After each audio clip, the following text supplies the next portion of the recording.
Welcome back to the FYBS Playbook, Big Feelings, Real Caregiving, from Toddlers to Teens. I'm Dr. Jess Kozlowski. I'm a former special ed teacher, researcher with interests in trauma-informed care, and a mom to 2 kids under the age of 10. I spend a lot of time thinking about what kids need from adults and what happens when we get that calibration wrong in either direction. Because we do. And I'm Dr. Sandy Chifulius. I'm a school psychologist, a researcher, a mom of 3 in their 20s, and someone who has been on both ends of this one, helping too much or not nearly enough, and sometimes in the same afternoon. You know, I've spent my career studying child and caregiver well-being, and today's topic is a really big one. Today, we're going to go into how do you give the right amount as a caregiver? Sounds simple, but it's not. Sure isn't. Here's what we're doing today. We're following our normal structure. 3 ideas, 2 questions from the audience, and 1 concrete takeaway to feel your best self. For our 3 ideas, we're talking about what scaffolding means at different ages, what over-helping and under-helping can look like, and why both can backfire, and why the just right answer isn't the same for every caregiving situation. So let's get into idea number 1, which is what we call the Goldilocks problem. Okay, so I grew up obsessed with the story of Goldilocks and the 3 bears and how she tries hard to figure out what's just right for her. You know, you remember the bed, the chair, the temperature of the porridge, like we even knew what porridge was, but you know, so when we bring that idea of just right back into developmental research on caregiving, that's what we mean by scaffolding. It comes from Vygotsky's concept of the zone of proximal development, which is really just a fancy way of saying it's the space between what a kid can do alone right now and what they can do with support. Scaffolding is what fills that space. It sounds really researchy, but basically scaffolding is about caregivers balancing not doing the thing for the child, but also not standing back and hoping. It's being present in that gap, offering just enough support that they can move forward. Yeah. But okay, so should we just close up the episode, right? No, right. Because it's not really that simple to find the balance between not doing and not standing back, right? Especially when that gap is constantly moving, because a 5-year-old zone for managing frustration looks different from a 12-year-old's, which looks really different from a 17-year-old's. Let's use an example. So at 5, scaffolding a frustrating puzzle might mean sitting nearby, narrating what you're seeing, and maybe offering a small hint when they're stuck, but not doing it for them. Great example. Okay. But at age 12, scaffolding a hard social situation might mean asking good questions after school, but not intervening in the moment. Right. At 17, scaffolding a college application means being available when they ask, but not driving that timeline. Same principle, but different application based on the age and situation. Yeah, those are some great examples. And that's right. So what can drive us crazy as caregivers, right, is the amount and kind of support that counts as scaffolding at one age or a situation or even a kid is overhelping at another. So, Jess, I'd love your story here as a former teacher and as a mom. You know, I think the most humbling experiences I have related to scaffolding are, this happened when I was teaching. It also happens as a mom. When I think they'll need a support with a task and I'm ready to do that, I kind of preemptively thinking, okay, I'm going to ask them to do this, but I will, be around to help. But somehow I end up getting busy. I get distracted or something else comes up and I come back and they've figured it out. And it's so humbling for me because it's like, oh, wait, they all along could do that without me. And maybe I was over helping. And maybe they sought out peer support. Maybe it's my daughter and son working together to figure it out. Maybe it's a student, seeking some help from a peer. Or maybe they were more capable than I expected the whole time. And so it was just, a moment where I paused and stepped back to say, So that's a that's like a really good example of how our expectations don't always match the reality. And it actually connects to something we know about from adult neuroscience. By the time the kids hit their teens, they have an increasing need to work through challenges with peers, not adults, right? Yes. Research on peer facilitation of emotion regulation in adolescence tells us that this is the window where peer relationships become a primary scaffolding mechanism for emotional growth. Now, it doesn't mean adults step out, right? It means stepping back or stepping in different ways. Definitely something I've been dealing with over the past years as my kids have moved from those teens into their 20s. And something I definitely still struggle with, right? And as I figure out what that role looks like as things change. Here's a concrete a way that I probably should be thinking about it, right? In our own Feel Your Best Self work, it's something that we call the instructional hierarchy.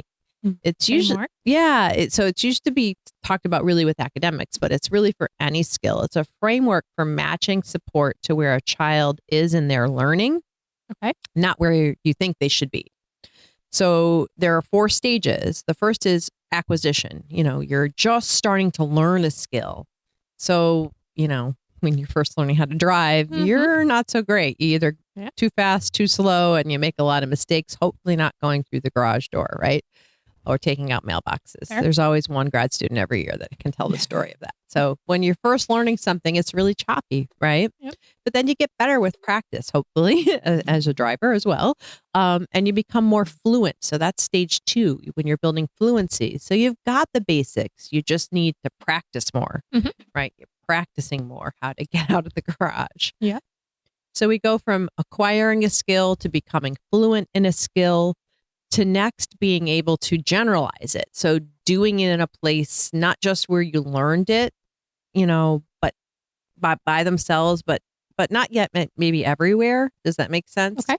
And then adapting it in different ways. So flexing the skills across different situations. So using that car example, we were going to go back to driving a different kind of car, driving on different types of highways, different types of roads and different spaces. So we think about that as one way to do a match of what your scaffolding looks like. That's a great example. And, at the beginning, we start with one car, an automatic. We keep reduce. I learned on a stick shift, actually. So, yeah. But, thinking about, how much support we're providing and then fading that. And so the reason that matters for scaffolding is that the right kind of support is going to look completely different depending on the child's stage, whether they're, in acquisition, they need you close. They need you modeling, providing corrective feedback right beside them. Yeah. So when you're making a lot of mistakes. Yeah. They need you to step in and let them try it differently. But then if you bring that level of support to a kid who's in the adaptation stage, you're overhelping. But the reverse can also be true. If you're really fading that support when they're just learning, you haven't given enough support. So let's land idea 1 here. How much you jump in or hold back. It's not the question, how much should I help? It's what stage is this child in right now with this specific skill? So we can think about scaffolding as the practice that changes based on what the child is ready for, just like Goldilocks. Just like Goldilocks. All right, so let's move to idea 2. Okay. Too much, too little. What overhelping and underhelping actually look like. Okay. So we're going to dive a little deeper into this. There's 2 really loud camps to consider. Okay. The first is the helicopter parenting critique. These parents hover. We say that they, intervene too much and don't give kids enough space to fail and recover. But then there's this other camp of free range parents where they step back and let the kids figure it out. And, I really think both camps have the intention of helping their kid. It comes from a place of feeling that that's, helpful. Whether it's the desire to support and protect or let kids build independence, it's coming from a place of love. But let's step back for a minute and think about the types of kids we want to raise. Okay. I've heard people say, I want my kids to be happy, but that might suggest that we need to step in all the time when things aren't going well. Too much. Too much. Okay. And maybe what we actually want to raise is kids that can recover from setbacks and cope when life gets tough.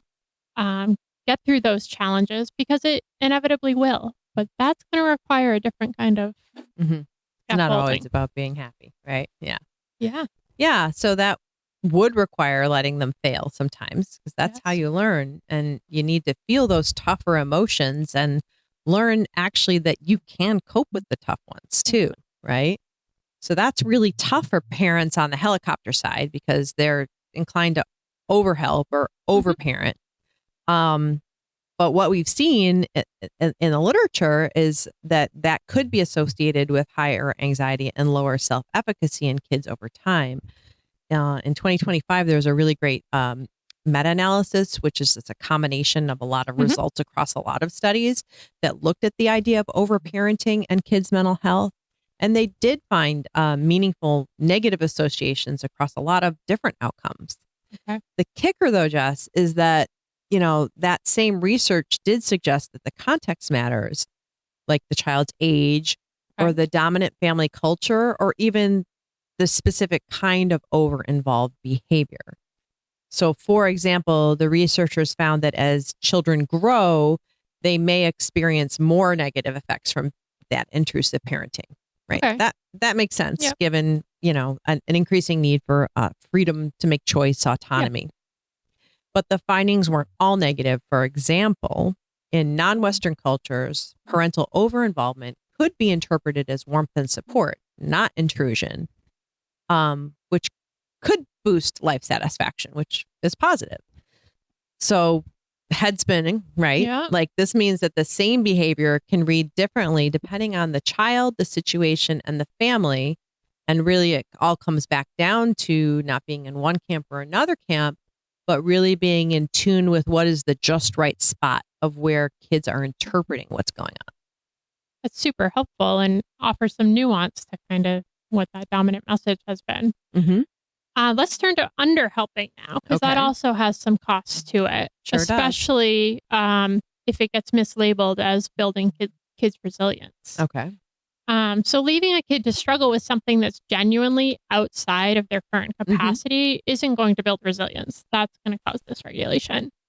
And there's a real difference between a challenge that stretches a kid and a challenge that overwhelms them. Sure. So I'm going to use an example here. Let's take a kid who's learning to tie their shoes. Okay. If they've never been taught to tie their shoes, don't just buy the Velcro. Don't just buy the Velcro. Okay. But if they haven't been taught to tie their shoes, they've never gotten to practice the skill, but now they have a new pair of shoes and they're suddenly told that they need to tie their own shoes. No amount of willpower on that child's part is going to help them tie their shoes. Right. They're going to either get really frustrated, they're going to give up, they're going to get dysregulated. Because they haven't acquired the skill. They haven't had practice with it. They haven't, there's been no teaching. Okay. But if a kid's been practicing tying their shoes for some time, they're not 100% accurate yet, but, they've had some success, then the direction to put their shoes on and tie them is going to comfortably stretch them and continue to build their skills. Got it. That's a good example of the difference between overwhelm, right? And scaffolding back to where we are in matching the phase to the instructional hierarchy, acquiring versus practice. Okay. And so if we go back to the idea on that, or that research again on context mattering, it's really important to acknowledge that the intensity of caregiving varies widely. Yes. Not every caregiver at home or school comes to the question from the same starting point. A caregiver navigating a child with a chronic health condition, a disability, or pretty substantial mental health needs is operating in a really different context. For those caregivers, the stakes around overhelping and underhelping are just really a different kind of conversation, right? And the decisions can be harder and more challenging for them to navigate, and really becomes a Goldilocks challenge. Yeah, that makes me think about my daughter's young friend who has severe food allergies. Okay. And so we're at the stage where, we're starting to drop our daughter off at birthday parties, or, Yay. we yay, or we stay and catch up with the other adults and, the kids do their thing. But for this young boy, their parent really needs to be cognizant of the food that is Okay. served to their child and that they're exposed to. And so, I look at pizza and cupcake distribution as an opportunity for my daughter to advocate for herself, for her to practice her manners, for her to maybe display patience as she waits for that chocolate cupcake. But this parent really needs to scaffold that experience for her child with food allergies. They might practice on the car ride there. She might, be closer to him during that experience. She might need to rehearse with him what he needs to do if he eats something he's allergic to, or pack different food for him ahead of time. And so those stakes are really different in terms of her scaffolding. So that's a really great way to bring that research into real life, right? Yeah. That idea of the just right spot is really very, very dependent on the situation. So that's a good close up to idea too, is that both overhelping and underhelping can have real costs. And as caregivers, there isn't a magic formula out there. It's about being a detective like Goldilocks, right? And giving yourself permission to adjust right along with that kid. Goldilocks isn't just one space. I love that. So let's move to our third idea. And that's researchers' blind spot. Why just right is not culturally universal either. Okay. And so we're going to, shift back to that thread about culture that we've had all season and why just right is not culturally universal. So if you remember from past episodes, we talked about weird populations. Yep.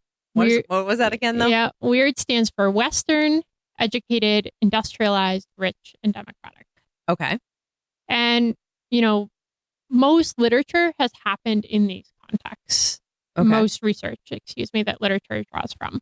And so that's an important limitation in our developmental literature, that it is happening in those Western, educated, industrialized, rich, and democratic cultures. And therefore, other cultures are not, represented. Fortunately, that's getting increasing attention, and we're starting to see some growth in that area. But what it means is that the Goldilocks ideal, that just right, has largely been defined by a narrow slice of human experience so far. Interesting. So basically what gets labeled as helicopter parenting here, that hovering, the intervening, the staying closely involved, could just be called parenting in cultures where staying connected isn't a problem to solve. Absolutely. The idea is that the healthy kid grows into an independent, self-directed individual, but that kind of developmental science framed in a Western value. So, when a family doesn't follow that arc, we shouldn't quickly jump to saying that's a problem. We maybe need to have a different framework for it. I'm thinking back to a lot of some experiences that we had on our school teams, our data teams, and thinking about conversations around hygiene, right? Yep. But hygiene and kind of, is it hygiene because they don't have access to the resources that they want, or is it hygiene because that's the way the cultural norm and the how a family approaches how often you should be bathing or what you should be using? And so we would have those conversations and have to pause and have talk about which is it. Yeah. Well, and I like that your team was being reflective about that before going to the family and labeling it a problem. Right. Sure. It's such a good example of figuring out what we do when the norms and expectations differ across caregiving settings, in that case, the families and the school, and how challenging it can be to figure out the best ways to communicate. As a teacher, I saw, one example is that, in U.S. schools, we really seek out parent communication and collaboration with parents. But in some cultures, it communicates disrespect to be constantly communicating with the teacher. And it actually is a sign of respect to step back and let them do their job. Let the teacher do their job. They're the expert. And, I'll do my work at home with the child. And so, but without that knowledge, a teacher could misread that as the parent's uninvolved or uninterested in their education, when really they're communicating a deep level of respect for the educator's profession. So, again, taking that moment to pause and think about how to read the situation and invite in differently. Yeah, not just to interpret it Yeah, from from your face value. perspective. But man, where does that all leave us? Because that's a lot. The research on scaffolding is meaningful, but it does mean that we need to hold what we know alongside kind Yes. of some humility, right, from ourselves. So, and maybe instead of framing the question as, is this too much or too little, like pitting those camps against each other, we could try saying instead, too much or too little relative to what this child needs in this family with these values and right now. Oh, yep. Okay. Yeah, that's a great way to wrap up idea 3. So that Goldilocks spot is real, but not a fixed point. It's going to shift with child development, with the demands of the moment, and with the cultural context of a family. And so our job as caregivers isn't to search for any universal answer, and instead to stay curious and keep adjusting. You like saying curious. I We know. like being A lot of explorers and feel your curiosity. best self for sure. Yeah. Are we ready for our questions? I think so. That was a lot of ideas. Great stuff. Let's see what we've got. My 9-year-old is struggling with math homework every night. By the time we're done, we're both in tears. How much should I be helping? I'm giving that to you, Jess, as the teacher. Yes, I've tutored kids to spare their parents this experience, or as the result of We've this done experience. that as well. Yep. So first, the fact that you're both in tears by the end of it tells me that you're past the point of productive struggle.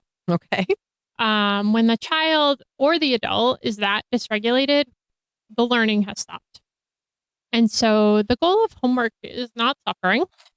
Good. And so I would say a first move might be to put a time limit on the session. Okay. So agree before you start and decide developmentally, we work on this for 20 minutes. Whatever gets done is done. And that structure alone will often change the emotional temperature of the interaction. It gives it an endpoint. I love a good kitchen timer. Yes, you got it. Okay. So on the how much to help question, maybe start each problem by letting them take a first pass alone, even if it's messy and even if it's wrong. And then you could step back and say, okay, well, where do we get stuck? Right? Yep. Is it part 1, part 2, part 3? If the question does 2 things, if we frame it that way, it puts the child in the driver's seat of their own learning and tells you where the gap is. You don't have to solve the whole problem. You're the bridge, right, to the specific point or to help identify the point where they're stuck. That's great. That's what scaffolding could look like in homework form. That's great. And one more thing, if it's happening every night, it's definitely worth a conversation with the teacher. Definitely. You're not doing this to complain, just to share that the work is landing outside your child's independent zone consistently. And a good teacher is going to want to know that. Yeah, definitely. Definitely. Next Question 2? Let's Sure. do it. All right. My teenager doesn't want my help with anything, but then things fall apart and she acts like it's my fault. How do I navigate that? Welcome to 16. This tension, I need you to back off, but why weren't you there when I needed you, is completely developmentally normal. And also, as you can hear from my voice, quite maddening. So here's the reframe, maybe. Your teen isn't being irrational, right? They're doing exactly what the adolescent brain is supposed to be doing. That's this like push for autonomy, but still needing that safety net underneath it all. The frame is though that you're supposed to be the net, not the manager. They're going to let you know when you're being the manager too. So in practical terms, that might sound like, I'm here if you want help, but I'm going to stay out of it until you tell me otherwise. Okay. But then you genuinely have to step back. That's the hard part. And be ready to let some things fall apart, especially the small ones. Mm-hmm. So she's going to need to experience the natural consequence while knowing that you're not going to say, told you so. The recovery from a small failure, with you being there in a non-judgmental way, is where a lot of that resilience is actually going to get built. Yep. So hard. But remember also that the peer piece matters here. The research really clearly tells us that this age peers can be effective scaffolding partners too. Yeah. and can take on some of that emotional work from the adults. So if she's turning to friends instead of you in the moment, that is developmentally appropriate. It doesn't mean that they don't want you there still, but it's what it's supposed to happen, because your role is supposed to shift from being available before and after, not throughout or during. Okay. That's real. That's great.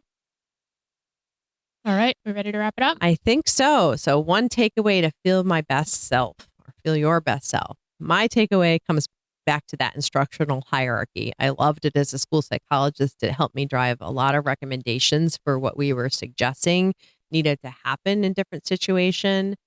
But the instructional hierarchy, I hadn't really thought of before with this work with Feel Your Best Self, about how we apply it to being a caregiving detective.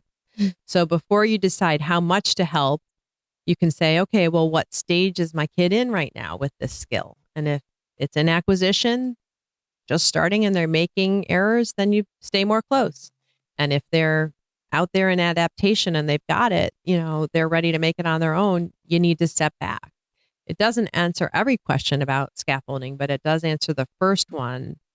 And that is like, where's the kid right now? And that's the starting place to being a caregiving detective. That's great.